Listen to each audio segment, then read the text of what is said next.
দর্শক, ভোরের কাগজে লাইভে আপনাদেরকে স্বাগতম। আমি শেখ ফরিদ যুক্ত হয়েছি আপনাদের এই জগন্নাথ বিশ্ববিদ্যালয়ের যে প্রবেশমুখ রয়েছে এই প্রবেশমুখের প্রাঙ্গণ থেকে। আজকে কিন্তু তারা এই যে দুপুর ৩টা থেকে কিন্তু তাদের কর্মসূচি যে দেওয়া হয়েছিল সেই কর্মসূচি অনুযায়ী কিন্তু তারা বিক্ষোভ মিছিল নিয়ে জগন্নাথ বিশ্ববিদ্যালয়ের বিভিন্ন হলে তারা যান এবং সেই হল থেকে কিন্তু তারা সকল সাধারণ শিক্ষার্থীদেরকে নিয়ে একযোগে কিন্তু তারা পুরো বিশ্ববিদ্যালয় জুড়ে তারা গণমিছিল চালিয়ে যান এবং মিছিল করে কিন্তু ধীরে ধীরে তারা জগন্নাথ বিশ্ববিদ্যালয়ের গেট থেকে বের হয়ে তারা কিন্তু রায়শাহ বাজারের দিকে এগিয়ে যান এবং রায়শাহ বাজার থেকে তারা তাঁতিবাজার দিকে এগিয়ে যান এবং এই যে যাওয়ার পথে কিন্তু তারা বেশ কয়েকটি বাধার সম্মুখীন হয়েছেন। আমরা তাদের কাছ থেকে অভিযোগ পেয়েছি যে সাধারণ শিক্ষার্থীদের উপর আজকেও এখানে গুলিবর্ষণের ঘটনা ঘটেছে এবং তাদেরকে ছাত্রলীগের যে কর্মীরা রয়েছেন তারা নাকি তাদেরকে ইট পাটকেল মেরেছেন, এমনটাই কিন্তু তাদের পক্ষ থেকে আমাদের কাছে অভিযোগ ছিল।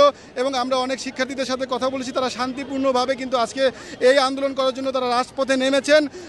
রাজপথ কিন্তু আসলে গণজোয়ারে শিক্ষার্থীদের গণজোয়ার এবং গণস্রোত যেন তৈরি হয়েছে এবং সাধারণ শিক্ষার্থীদের হাতে যে লাঠিসোঁটা ছিল আমরা সে ব্যাপারে তাদের সাথে কথা বলেছি। তারা আমাদেরকে বলেছিলেন যে এই লাঠিসোঁটা শুধু কাউকে হামলা করার জন্য নয় এবং কাউকে আঘাত করার জন্য নয়, তাদের উপরে যদি আঘাত করা হয় সেটা যেন প্রতিহত করার জন্য কিন্তু সাধারণ শিক্ষার্থীরা লাঠিসোঁটা নিয়ে আজকে জড়ো হয়েছিলেন। এই যে আজকে কিন্তু দীর্ঘ সময় ধরে সাধারণ শিক্ষার্থীরা এই আন্দোলন চালিয়ে যাচ্ছেন, কিন্তু তারা কিন্তু লাঠিসোঁটা নিয়ে আগেই প্রস্তুতি ছিলেন না। গতকালকে ঢাকা বিশ্ববিদ্যালয়ের যে রাজু ভাস্কর্য এলাকা থেকে তারা গণমিছিল নিয়ে তারা সূর্য সেন হল এবং ৭১ হলের দিকে এগিয়ে যাচ্ছিলেন। স্বাভাবিকভাবে তখনই কিন্তু তারা একটি খবর পান যে সাধারণ শিক্ষার্থীদের উপরে ছাত্রলীগের পক্ষ থেকে হামলা করা হয়েছে এবং তারা তাদের ভাইদেরকে উদ্ধার করার জন্য সেই হলের দিকে এগিয়ে যাওয়ার পরে কিন্তু দুই পক্ষের মধ্যে একটি সংঘর্ষ সৃষ্টি হয় এবং সেই সংঘর্ষে কিন্তু যে মলচত্বর এলাকায় সেই মলচত্বর এলাকায় কিন্তু একটি সংঘর্ষে এমন একটি পরিস্থিতি সৃষ্টি হয়, রণক্ষেত্র হয়ে যায় এবং সাধারণ শিক্ষার্থী এবং যারা কোটা আন্দোলন নিয়ে যারা দীর্ঘ সময় ধরে আন্দোলন চালিয়ে যাচ্ছিলেন তাদের উপর হামলা হয়েছে এবং তাদের বোনদের উপরে হামলা হয়েছে, এমনটাই কিন্তু সাধারণ শিক্ষার্থীরা আমাদেরকে অভিযোগ করছিলেন। এবং ছাত্রলীগের পক্ষেও আমরা কিন্তু কথা বলছিলাম, ছাত্রলীগের পক্ষে তারা আমাদেরকে বলছিলেন যে এই যে একটা অযৌক্তিক নাকি দাবি, সেই অযৌক্তিক দাবিতে তারা কেন এই আন্দোলন করে যাচ্ছেন এবং তারা তাদেরকে এই প্রতিহত করার জন্য সর্বোত্তক ব্যবস্থা নেবেন এবং তাদেরকে হুঁশিয়ারিও দেওয়া হয় ছাত্রলীগের পক্ষ থেকে। এর পরপর কিন্তু ছাত্রলীগের সভাপতি রাত্রে বক্তব্য রাখেন এবং এই যে আন্দোলনকে তারা দমানোর চেষ্টা করেন, এমনটাই কিন্তু সাধারণ শিক্ষার্থীদের কাছ থেকে অভিযোগ। এবং তারপরে কিন্তু আবার কোটা আন্দোলনের যারা সমন্বয়ক রয়েছেন তারা কিন্তু এই ব্যাপারে আবার ঘোষণা দেন যে সারা দেশে কর্মসূচি চলবে। সেই কর্মসূচির আলোকে কিন্তু আজকে জগন্নাথ বিশ্ববিদ্যালয়ে দুপুরের পর থেকে ৩টার পর থেকে কিন্তু এই যে তারা শিক্ষার্থীরা একত্রিত হয়ে জামায়াত হন এবং তারা কিন্তু এই গণমিছিল নিয়ে শান্তিপূর্ণভাবে মিছিল চালিয়ে যাওয়ার পরে কিন্তু তারা বলছিলেন যে আজকেও তাদের উপরে হামলা হয়। আমরা এই হামলার ব্যাপারে এখানে শিক্ষার্থীরা রয়েছেন, আমরা জানতে চেষ্টা করবো আসলে কি হয়েছে আজকের এই তারা যে গণযাত্রা শুরু করেছেন এবং প্রতিবাদ যে তাদের এক দফা এক দাবি আদায়ের জন্য তাদেরকে কেন রাজাকার বলা হয়েছে এমন স্লোগান কিন্তু তারা দিয়ে যাচ্ছিলেন। এবং এখন আমি কথা বলবো যে আসলে কি হয়েছে এই তারা মিছিলে বের হওয়ার পরে। আচ্ছা, আমরা সর্বপ্রথম বলতেছি যে আমরা কোনো সরকারের বিরুদ্ধে দাবি রাখছি না, আমরা মুক্তিযুদ্ধের বিরুদ্ধে দাবি রাখছি না, বরং আমরা আমাদের ন্যায্য অধিকার আদায়ের জন্য এক দফা এক দাবি সরকারের কাছে রাখতে চাচ্ছি। কিন্তু গতকাল কি দেখা গেল? গতকাল আমার ভাইরা নিরস্ত্র, তারা স্বাধীনভাবে শান্তিপূর্ণভাবে সমাবেশ করতেছিলেন, কিন্তু তারা ছাত্রলীগ বাহিনী টুকাই লীগ বাহিনী কি করলো? আমাদের ভাইদের রক্তাক্ত করছে, আমাদের বোনদের রক্তাক্ত করছে, বাঙালির ইতিহাস তারা কলঙ্কিত করছে।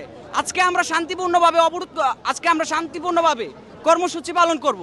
আমরা একত্রিত হতে পারি নাই। ছাত্রলীগ বাহিনী ক্যাডার বাহিনী আমাদেরকে ক্যাম্পাসে বাধা দিচ্ছে, আমাদেরকে ভিক্টোরিয়া পার্কে বাধা দিচ্ছে, আমাদের সর্ব জায়গায় বাধা দিচ্ছে। এমনকি আমরা মিছিল নিয়ে বের হয়ে যাওয়ার পর আমাদেরকে রায়সাহেব বাজার সিএমএম কোর্টের এইদিকে আমাদের 3 ভাইকে গুলিবিদ্ধ করা হয়।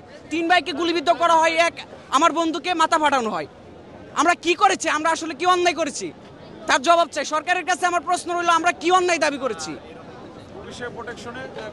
হ্যাঁ, পুলিশ প্রোটেকশনে, পুলিশ তাদেরকে প্রোটেকশন দিছে, আমাদেরকে তারা গুলি করছে। তো পুলিশ এবং ছাত্রলীগের বিরুদ্ধে আমাদের আন্দোলন করতে হচ্ছে, কিন্তু আমরা আসলে ন্যায্য দাবি অধিকার আদায়ের জন্য মাঠে নেমেছি। আমরা পুলিশের প্রোটেকশনে আমাদের উপর গুলি করা হয়েছে। আমাদের 4 জন সহকর্মী আহত, একজন শেরেবাংলায় আর 2 জন আছে যে 3 জন আছে ঢাকা মেডিকেলে। এই মোট 4 জন গুলিবিদ্ধ হয়েছে আমাদের। দর্শক, আমরা এখানে আরেকজনের সাথে কথা বলার চেষ্টা করব যে আসলে এখানে যে আজকে ঘটনা কি ঘটেছে একটু জানার চেষ্টা করব। আচ্ছা, এখানে হচ্ছে যে আমরা প্রথমত আমাদের ক্যাম্পাসের সামনে আমরা অল্প কিছুজন ছিলাম, 50 জনের মতো, তারপর 200 আওয়ামী লীগপন্থী কিছু লোক ওই পাশ থেকে আমাদের হামলা করে ক্যাম্পাসের ভিতরে ঢুকে দিয়েছে। তারপর যখন আমরা এখানে সবাই আসি, আমাদের বড় ভাইরা আসে, তারপর ওরা পালিয়ে যায়। এরপর আমরা আমাদের মিছিল নিয়ে আমরা শান্তিপূর্ণভাবে রায়সাহেব বাজারের দিকে যাই।